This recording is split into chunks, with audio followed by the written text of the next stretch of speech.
नमस्कार दोस्तों, कैसे हैं आप सब? आशा करते हैं कि आप, आपका परिवार, आपके चाहने वाले, जिन्हें आप चाहते हैं, सभी सुरक्षित होंगे, सकुशल होंगे। टीम थिंकर व्यूज़ की ओर से आप सबका इस पॉडकास्ट में बहुत-बहुत स्वागत है। रोटी, कपड़ा और मकान, ये तीनों ही ज़िंदगी की सारी ज़रूरतें नहीं है। ज़िंदगी में और भी बहुत सारी मायने रखने वाली चीज़ें होती है। परंतु क्या आपकी इस बेसिक रिक्वायरमेंट्स को जब तक पूरा न करें, आप उन बाकी की चीज़ों के बारे में सोच सकते हैं? शायद नहीं, क्योंकि ये हमारे सर्वाइवल की, हमारी एग्जिस्टेंस की बेसिक रिक्वायरमेंट्स है।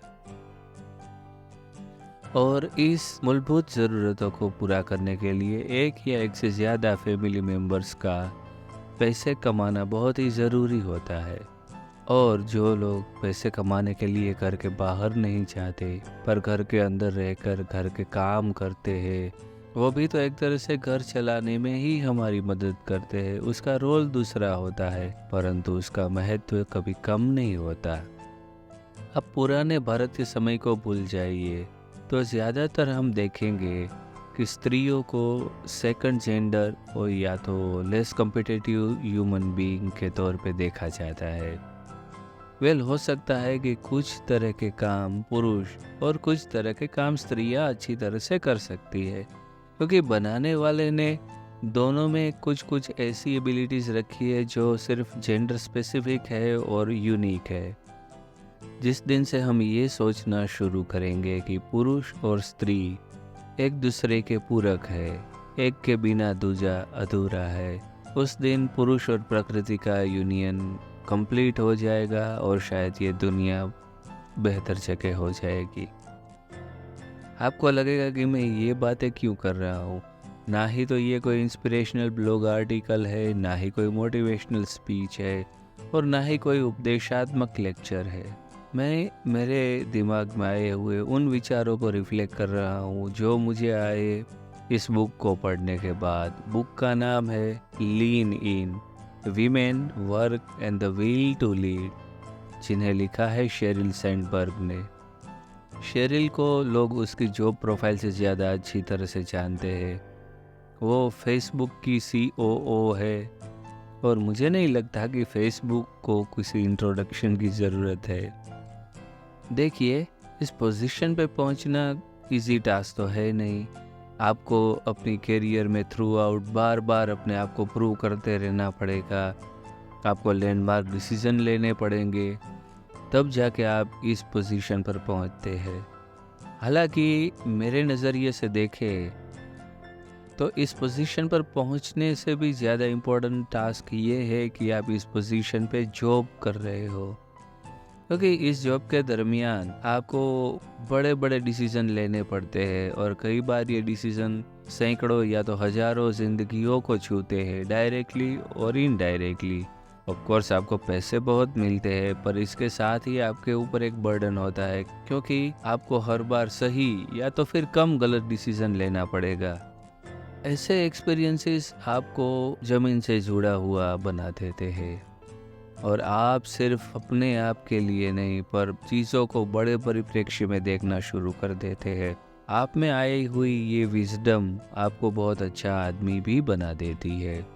फिर आपको लगता है कि मुझे सिर्फ अपने लिए ही नहीं, सोसाइटी के बेटरमेंट के लिए, लोगों की भलाई के लिए, लोगों के अच्छे के लिए, इस पीढ़ी और आने वाली पीढ़ी के भविष्य के अच्छे के लिए काम करना चाहिए। शेरिल ने एक कमेंसमेंट स्पीच दी थी यूनिवर्सिटी ऑफ कैलिफोर्निया बर्कले में। वो बहुत ही बढ़िया स्पीच थी।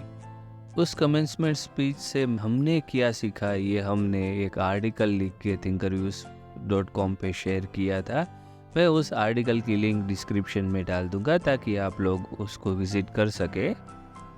उसके बाद उसने आगे जाकर अपने थॉट्स को खास करके स्त्रियों के बारे में, उसके करियर माइंडसेट के बारे में, उसके ग्रोथ माइंडसेट के बारे में संजोकर एक बुक लिखी थी। बुक का नाम है lean in, women, work and will to lead. हमें हालांकि इस बुक को पढ़ने का सौभाग्य प्राप्त हुआ था कुछ समय पहले, और हमें लगा कि भाई इस बुक के बारे में तो बात करनी ही चाहिए। और आज हम इसी बुक के बारे में बात करेंगे। और हम शुरुआत करते हैं बुक के कवर पेज से, क्योंकि बुक के अंदर बनाए गए एक कल्पनातीत विश्व में जाने के लिए उसका कवर पेज है वो दरवाजे की तरह काम करता है। वो आपके सामने बुक की फर्स्ट इम्प्रेशन भी बनाता है, और बाय नेचर हम लोग ब्यूटी की ओर आकर्षित होते ही है। तो अगर कवर पेज अच्छा हुआ तो हम सिर्फ सिंपली बुक को देखेंगे, फिर उसका ब्लर पढ़ेंगे, और हो सकता है कि बुक हमें आकर्षित करे, हम बुक को भी पढ़े और उसको परचेज भी करें। जैसा कि आप देख सकते हैं, कवर पेज के ऊपर हमें शेरिल का फोटोग्राफ दिखाई देता है, जिसमें वो अपने आइकनिक स्माइल के साथ आपको दिखेगी। इस बुक के कवर पेज को डिज़ाइन करने वाले डिज़ाइनर ने बहुत ही सिंपल लॉजिक लगाया। उसने शेरिल का अच्छा सा फोटोग्राफ, बुक का टाइटल, बुक की टैगलाइन, ऑथर का नाम वगैरह बहुत ही सिंपल तरीके से बुक के ऊपर लगा दिया, जो बुक को प्रोफेशनल लुक भी देता है, एट्रैक्टिव भी बनाता है और हमें अपनी ओर आकर्षित भी करता है। मेरी नज़रिए से देखो तो ये सिंपल पर एट्रैक्टिव कहा जा सके ऐसा बुक कवर है। यूँ तो हम बुक के बारे में बात करते हैं तो उसको दो विभाग में विभाजित करते हैं। एक में हम बुक में दी गई हुई स्टोरी का भी अवलोकन करते हैं, और दूसरे में उसके बारे में हम अपनी राय रखते हैं।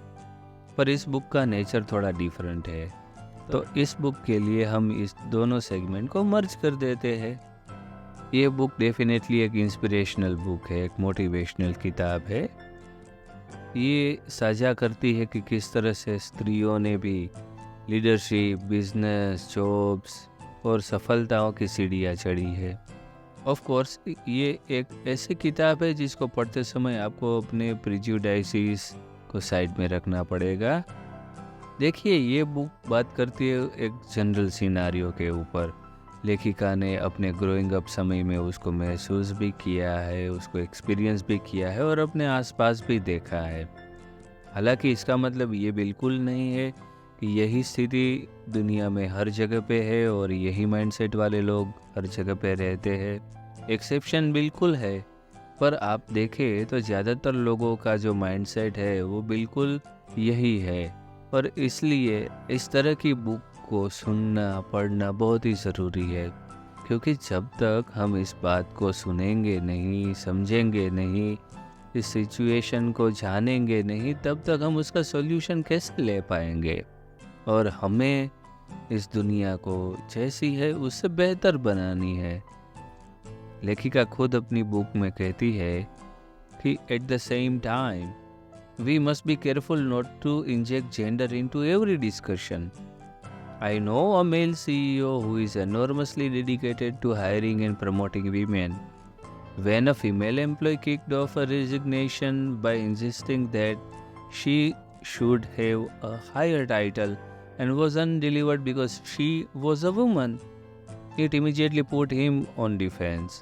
She was speaking her truth, but in this case, her truth was an accusation with legal ramifications. As soon as she framed the issue in those terms, the CEO had no choice but to put their friendly talks on hold and call in HR. It might have served her better to explain how she was contributing to the company and ask for the promotion first. लेखिका ने कितनी बढ़िया और कितनी सही बात की है, उसको इस बात के लिए अप्रिशिएट करना चाहिए। वो जब बात करती है तो एक उदाहरण के साथ बात करती है, जैसे कि उन्होंने बुक में लिखा है, my grandmother Rosalind Einhorn was born exactly 52 years before I was, on August 28, 1917. Like many poor Jewish families in the boroughs of New York City, hers lived in a small, crowded apartment close to their relatives.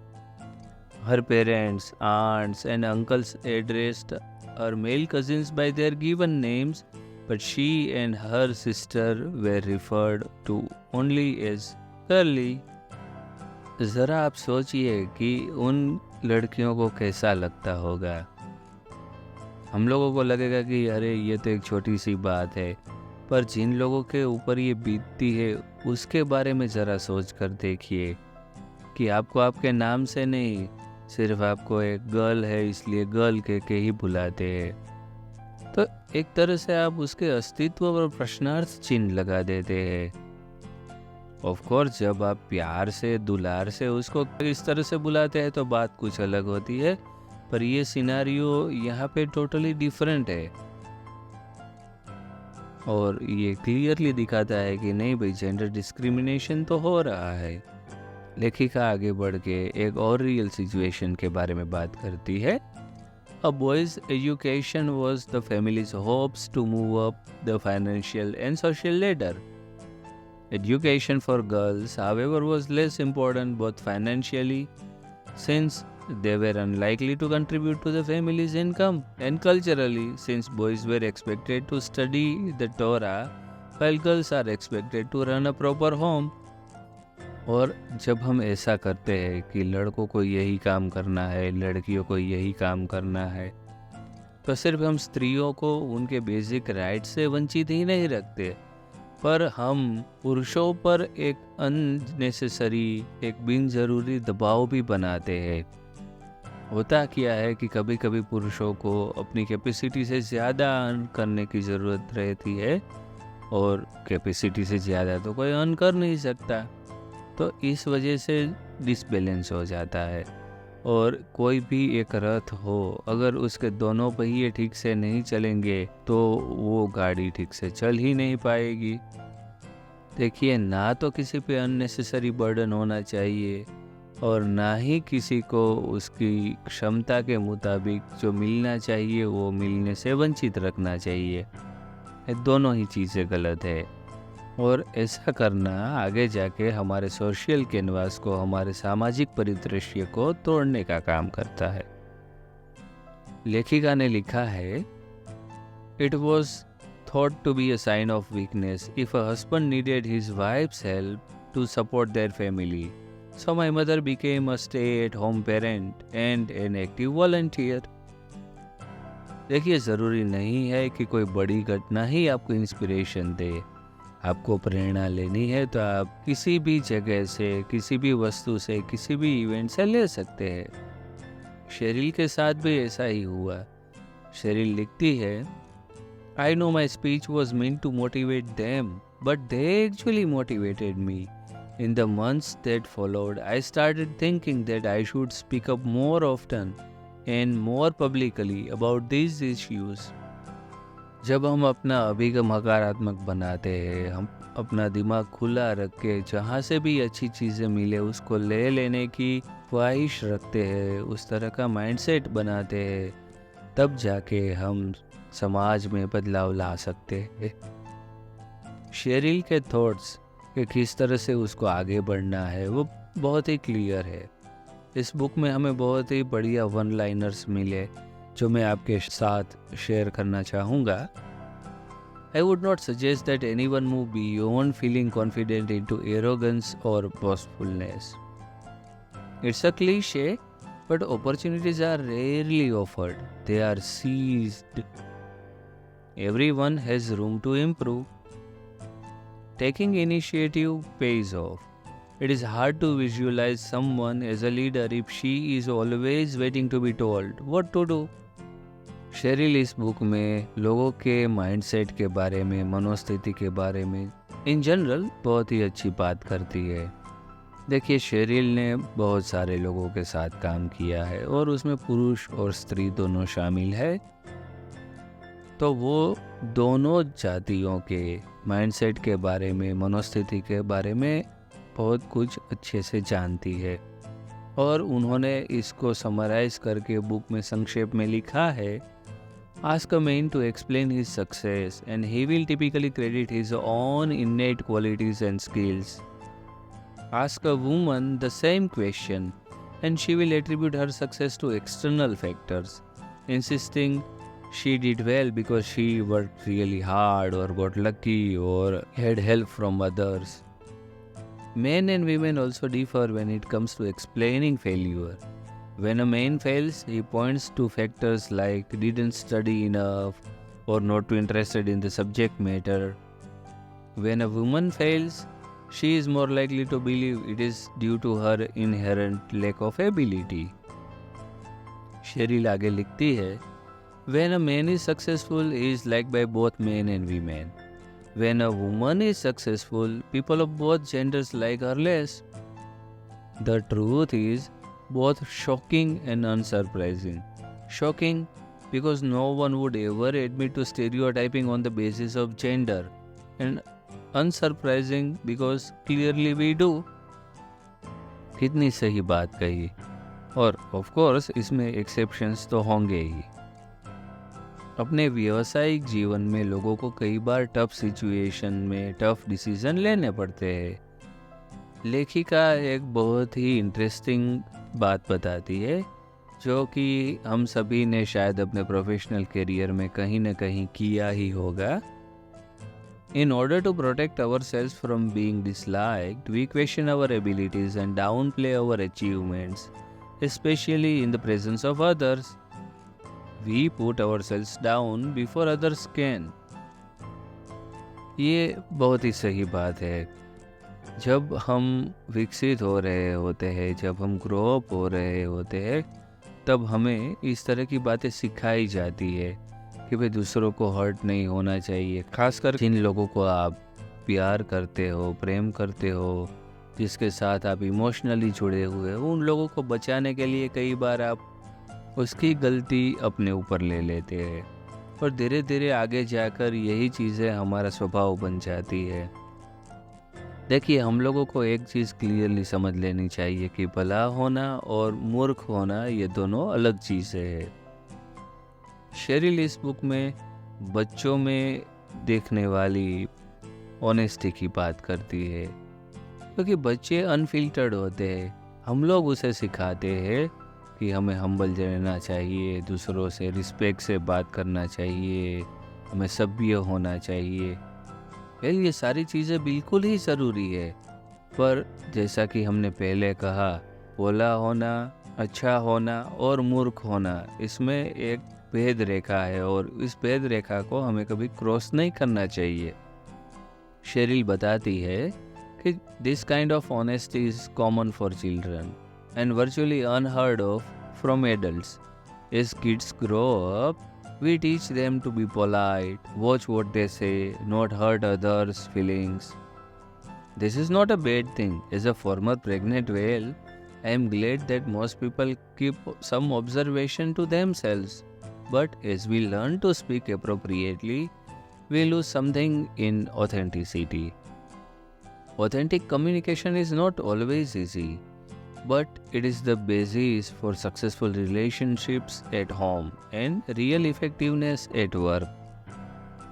ये book इस बारे में भी बात करती है कि कई बार हम लोगों को पूरी तरह से जाने बिना अपनी मनोस्थिति के अनुसार उसको जज करने लगते हैं।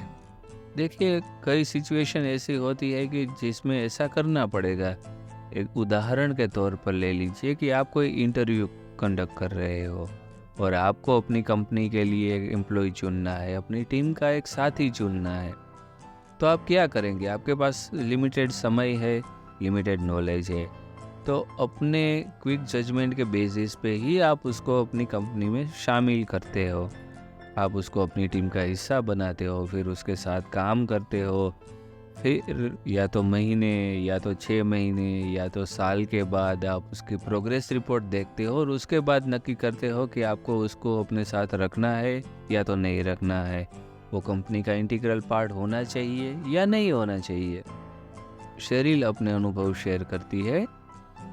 About a month after I joined Facebook, I got a call from Lori Goller, a highly regarded senior director of marketing at eBay. I know Lori a bit socially, but she made it clear this was a business call and cut to the chase. I want to apply to work with you at Facebook, she said. So I thought about calling you and telling you all of the things I am good at and all of the things I like to do. Then I figured that everyone was doing that, so instead I want to ask you, What is your biggest problem and how can I solve it? Less than 6 months after I started at Facebook, Mark and I sat down for my first formal review. One of the things he told me was that my desire to be liked by everyone would hold me back. He said that when you want to change things, you can't please everyone. If you do please everyone, you aren't making enough progress. Mark was right. इस book में Sherrill ने एक बहुत ही अच्छी बात कही है. When companies grow quickly, there are more things to do than there are people to do them. When companies grow more slowly or stop growing, there is less to do and too many people to not to be doing them. Politics and stagnation set in and everyone falters, he told me. If you are offered a seat on a rocket ship, you don't ask what seat, you just get on. जिस तरह से हमारा grow up हुआ है, जिस तरह से हमारा माइंडसेट बना हुआ है, जिस तरह से हमें चीज़ें सिखाई जाती है, कई बार वो हमारी पर्सनालिटी का भाग बन जाती है और कई सिचुएशन में वो हमें सही फैसले लेने से रोक देती है. देखिए, हम सब जानते हैं कि जो सीनियर है, अनुभवी है, उसे अपने अनुभव का ज्ञान अपने जूनियर के साथ बांटना चाहिए और जूनियर्स को अपने फ्रेश आइडियाज़ को इम्प्लीमेंट करते समय अपने सीनियर का अनुभव है उसको ध्यान में लेना चाहिए. इसी को तो मेंटरशिप कहते हैं, पर वो बहुत ही लिमिटेड हो जाती है. लेखिका एक खास चीज़ बताती है कि junior women and senior man often avoid engaging in mentoring और sponsoring relationships out of fear of what others might think. और अगर इस बुक में से मुझे सिर्फ 2-3 लाइन ही कोट करनी होती तो मैं इसी को पसंद करता. Find your first job. Unless your plan is to become a rock star, you will need a resume. So make it a good one, make a decision. Do you accept or walk? Planning करना, backup plan का होना, समय पे action लेना, ये सारी चीज़ें life में सक्सेसफुल होने के लिए बहुत ही ज़रूरी है. फिर चाहे आपकी कोई भी एज हो, आपकी कोई भी जेंडर हो और आपकी कोई भी क्वालिफिकेशन हो. इस बुक में से मैंने जो कोट्स लिए हैं उससे आपको पता तो चल ही गया होगा कि बुक में किस क्वालिटी की किस तरह की राइटिंग है, कि आपको इस तरह की राइटिंग पढ़ना पसंद है, कि आपको इस तरह की बुक पढ़ना पसंद है या नहीं. अगर आप इस तरह की बुक पढ़ना पसंद करते हैं तो ये बुक डेफिनेटली एक वर्दी चॉइस तो है ही. संक्षेप में कहूँ तो ये एक बहुत ही अच्छी किताब है. ये सिर्फ वर्किंग वीमेन के लिए ही नहीं है और सिर्फ उन्हीं के माइंडसेट के बारे में बात नहीं करती. ये इन जनरल लोगों के बारे में, किस तरह से वर्क प्लेस में बदलाव होना चाहिए, किस तरह से हमारे समाज को अपनी सोच बदलनी चाहिए, इस बारे में भी बात करती है. और डेफिनेटली ये एक इंस्पिरेशनल किताब है जो अपनी विजडम को शेयर करती है. और सबसे खास बात, लेखिका ने ये अपने रियल एक्सपीरियंसेस के बेस पे लिखी है. सिर्फ स्त्रियों को ही नहीं, पुरुषों को भी ये किताब पढ़नी चाहिए. दोनों को उसमें से कुछ न कुछ सीखने को ज़रूर मिलेगा. टीम थिंकर व्यूज़ की ओर से मैं इस बुक को देना चाहूँगा 10 में से 8 स्टार्स. दोस्तों, बताइए, क्या सोचते हैं आप इस किताब के बारे में? क्या सोचते हैं आप इस बुक रिव्यू के बारे में? क्या और कोई ऐसी किताब है जिसके बारे में आप चाहते हैं कि हम बातें करें, अपने रिव्यूज़ शेयर करें? अगर है तो आप हमें ज़रूर बताएं. आपके सुझावों को हम हमेशा प्राधान्य देते हैं. अगर आपको ये रिव्यू अच्छा लगा तो आप अपने दोस्तों के साथ, अपने चहेते उन लोगों के साथ शेयर कीजिए जिन्हें इस तरह की किताबें पढ़ना, इस तरह के बुक रिव्यू सुनना बहुत ही पसंद है. फिर मिलेंगे अगले पॉडकास्ट में. तब तक के लिए आप सबका धन्यवाद. अपना ख्याल रखिए, अपने परिवार का ख्याल रखिए, अपने चहेतों का ख्याल रखिए. खूब सारी किताबें पढ़िए, खूब ज्ञान अर्जित कीजिए और अपने जीवन में आगे बढ़िए. आपका जीवन मंगलमय हो.